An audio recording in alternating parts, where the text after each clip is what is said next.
नमस्कार दोस्तों, आज मैं आप सभी को सुनाने जा रही हूँ जेठ पूर्णिमा की व्रत कथा। पुरानी व्रत कथा के अनुसार राजा अक्षपति के घर देवी स्त्री सावित्री के अंश से पुत्र जन्म का हुआ, जिसका नाम महाराज ने सावित्री रखा। पुत्र युवावस्था को प्राप्त हुई देखकर राजा ने मंत्री से सलाह की। इसके बाद राजा ने सावित्री से कहा कि उसे योग्य वर को देने का समय आ गया है।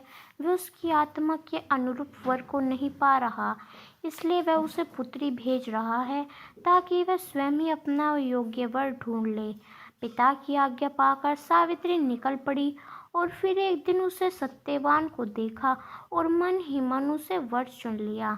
जब उसने देव ऋषि नारद जी को यह बात पता चली, तब ऋषि नारद जी सावित्री के पास आए और कहने लगे कि उसका पति अल्पायु है, वह कोई दूसरे वर देख ले। पर सावित्री ने कहा कि वह एक हिंदू नारी है, इसलिए वह पति एक बार ही चुनती है। सावित्री के बाद सभी ने स्वीकार की और फिर एक दिन उन दोनों का विवाह हो गया।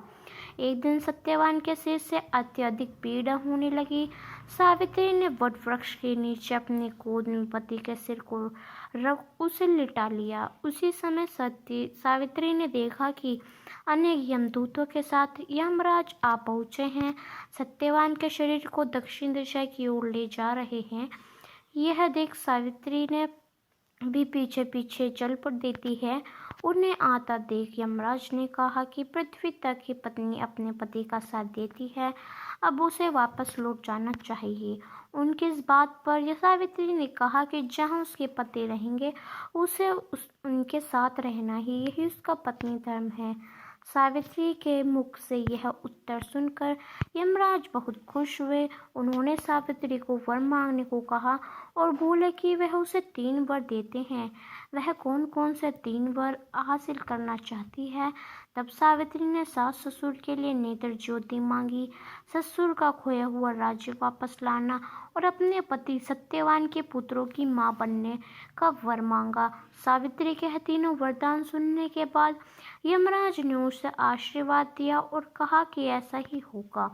सावित्री ने अपनी बुद्धिमत्ता से यमराज को उलझा लिया।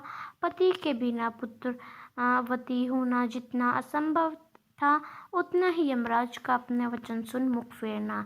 अतः उन्हें सत्यवान के प्राण वापस करने पड़े। सावित्री ने उसी वट वृक्ष के पास लौट आई जहाँ सत्यवान मृत पड़ा था। सत्यवान के मृत शरीर में फिर से संचार हुआ।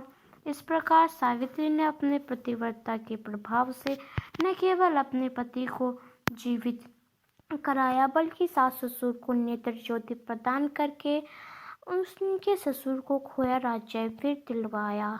सावित्री के पतिव्रता धर्म की कथा का सार यह है कि स्त्री अपने पति को सभी दुखों कष्टों से दूर रखने में समर्थ है।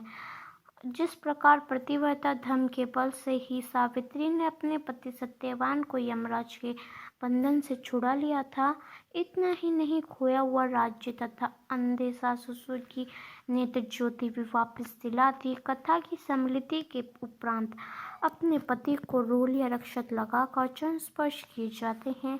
इसके बाद प्रसाद वितरण किया जाता है। वट वृक्ष का पूजन अर्चन और जेठ पूर्णिमा व्रत करने से सौभाग्यवती महिला की सभी मनोकामना पूर्ण होती है और उनका सौभाग्य अखंड रहता है।